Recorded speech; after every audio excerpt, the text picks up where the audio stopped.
pagi semuanya. Apakah anak-anak masih ingat salam dari Pak Panca?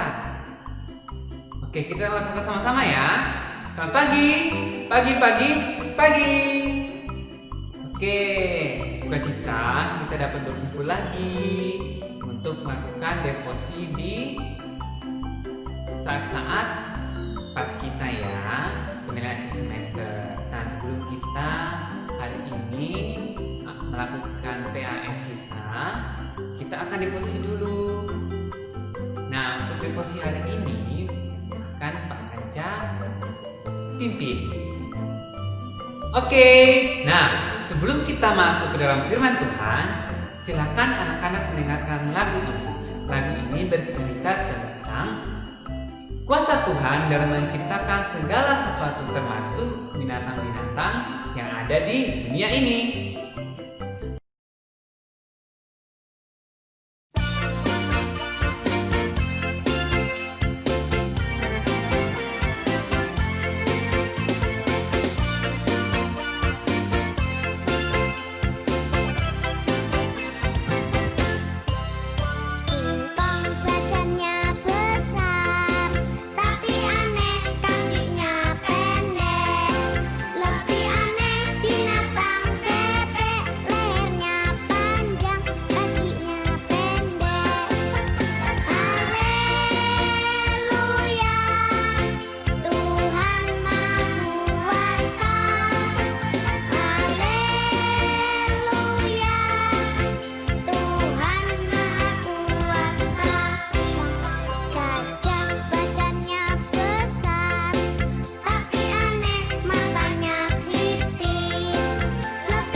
semua.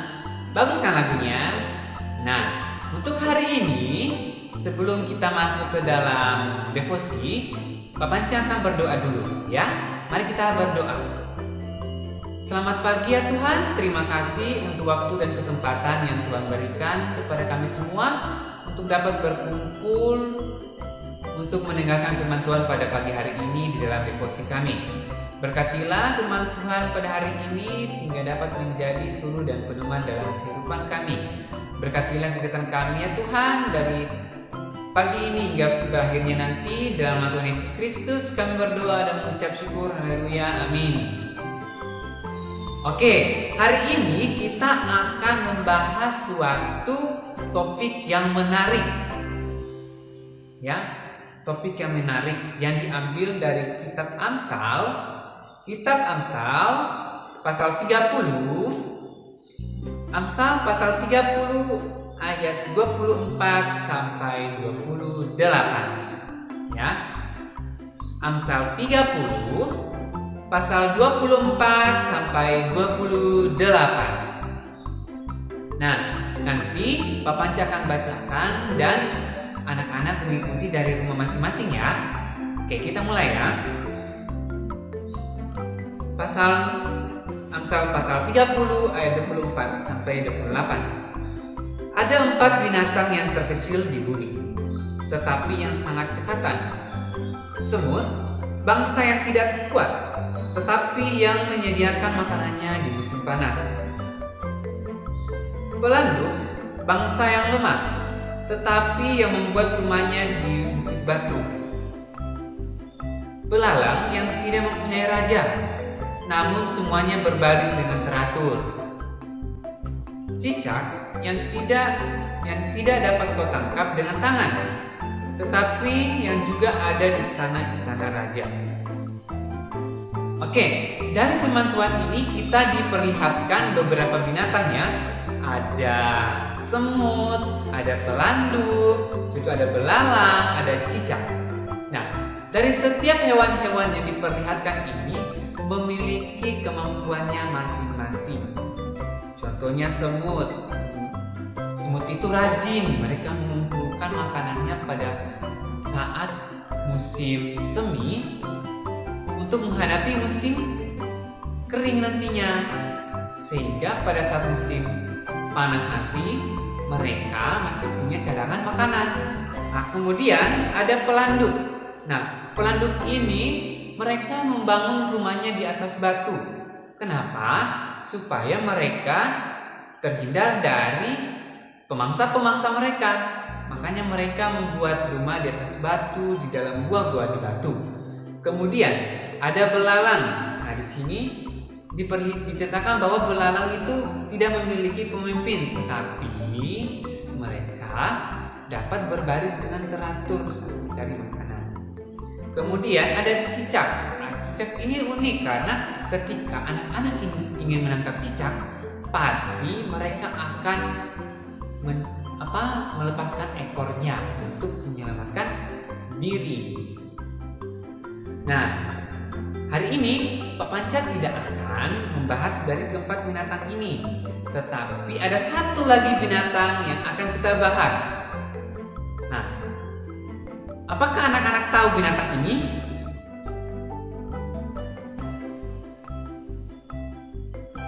Ya, benar ya. Binatang ini namanya berang-berang. Namanya berang-berang. Nah, apa sih Pak keunikan dari berang-berang ini? Nah, berang-berang ini adalah hewan yang sangat unik dan hewan yang dikenal dengan perencana yang terbaik. Kenapa sih dibilang perencana yang terbaik? Berang-berang ini dalam membuat rumah, mereka akan membuat rumah pada saat musim semi, di mana masih ada pohon-pohon masih hijau, dan gampang untuk mereka potong. Nah, mereka itu memotong pohon-pohon, ranting-ranting pohon itu menggunakan gigi mereka. Kemudian ketika mereka sudah mengumpulkan dahan-dahan pohon tersebut, mereka akan merakitnya menjadi sebuah rumah. Nah, Dan uniknya rumahnya ini ada di sungai, bukan di darat ya, tapi di air. Nah, ketika mereka membangun rumahnya, mereka itu bergotong royong membuat rumahnya, mencari ranting-ranting pohon, kemudian menyusunnya dengan rapi sehingga ketika air menerjang rumah mereka tidak akan runtuh. Karena mereka sudah berpikir bahwa ketika mereka menyusun kayu-kayunya tersebut pasti tidak akan terbawa oleh arus sungai. Nah, kemudian mereka juga itu mencari makanannya pada musim semi dan menaruhnya di dalam rumahnya sehingga nanti ketika musim kemarau mereka masih punya cadangan makanan untuk mereka makan. Nah, mereka itu makanya disebut sebagai hewan-hewan yang merupakan perencana terbaik karena mereka sudah memikirkan dalam membangun rumahnya supaya rumahnya itu tidak terbawa arus. Mereka harus membuat potongannya sebagaimana mestinya. Mereka juga harus membuka makanan supaya ketika musim kemarau mereka tidak kekurangan makanan, tetapi masih ada makanan yang tersisa untuk masuk ke musim selanjutnya. Nah, dari berang-berang ini kita dapat belajar ya, berang-berang saja itu diberi Tuhan talenta yang luar biasa. Apalagi kita sebagai manusia ciptaan Tuhan yang paling istimewa dari semua ciptaannya, karena Tuhan memberikan kita manusia akal budi untuk dapat berpikir. Nah, bagaimana sih anak-anak dapat menggunakan akal budi tersebut? Ya, dengan cara belajar dengan rajin. Nah, belajar merupakan rencana awal untuk anak-anak membangun masa depan anak-anak semua. Belajar yang rajin, itu membantu orang tua dan sebagainya, ya. Jadi Tuhan itu memberikan kita akal budi untuk merencanakan apa yang akan kita laksanakan ke depannya, ya. Apa yang akan kita laksanakan ke depannya. Nah, tadi kita udah belajar ya bahwa Tuhan itu memberikan kita akal budi untuk merencanakan apa yang akan kita lakukan ke depannya. Tetapi Panca mau memberikan sesuatu nih. Sekarang anak-anak coba buka di Yakobus 4. Ya, di Yakobus 4 ayat 13 sampai 17. Nah, ini yang jangan anak-anak lupakan, bahwa ketika kita merencanakan sesuatu, jangan melupakan Tuhan dalam segala perencanaan kita. Ketika kita merencanakan sesuatu, kita harus menyerahkan hal-hal tersebut kepada Tuhan. Nah, kita baca ya di Yakobus 4 pasal 4 ayat 13 sampai ayatnya yang ke-17. Bapak Cak akan baca dari sini, anak-anak mengikuti ya. Jadi sekarang, hai kamu yang berkata, hari ini atau besok kami berangkat ke kota Anu, dan di sana kami akan tinggal setahun dan berdagang serta mendapat untung. Sedang kamu tidak tahu apa yang terjadi esok. Apakah arti hidupmu? Hidupmu itu sama seperti uap yang sebentar saja kelihatan lalu lenyap.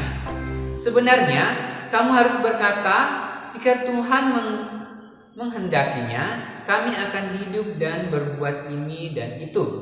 Tetapi sekarang kamu memegahkan diri dalam congkakmu, dan semua kemegahan yang demikian adalah salah.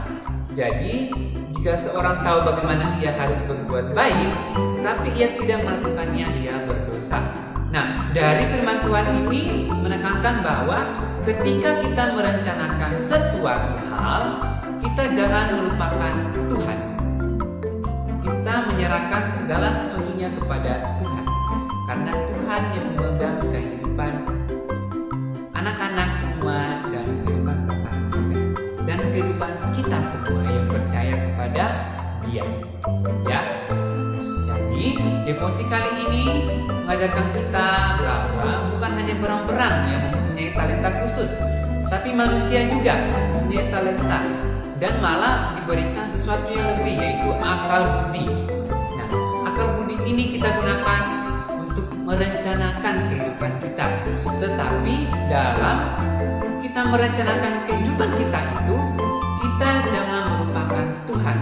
Kita harus memberikan semuanya kepada Tuhan. Karena pemegang kehidupan kita adalah Tuhan yang menciptakan kita.